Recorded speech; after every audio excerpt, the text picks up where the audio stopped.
খোদার ঘরে নালিশ করতে দিল না আমারে,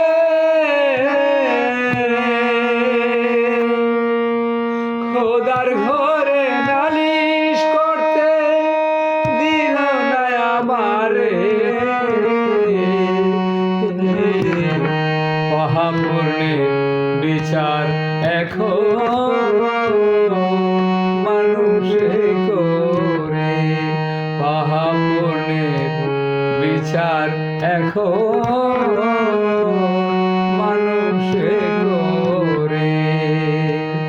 আমার দুঃখের কথা শোনার মতো কোনো মানুষ নাই, আমি কার কাছে জানাই। আমার চোখের পানি মোছার মতো আপন কেহ নাই, আমি কোথায় পাবো ঠাই। আরে শুন রে মানুষ, এই দুঃখে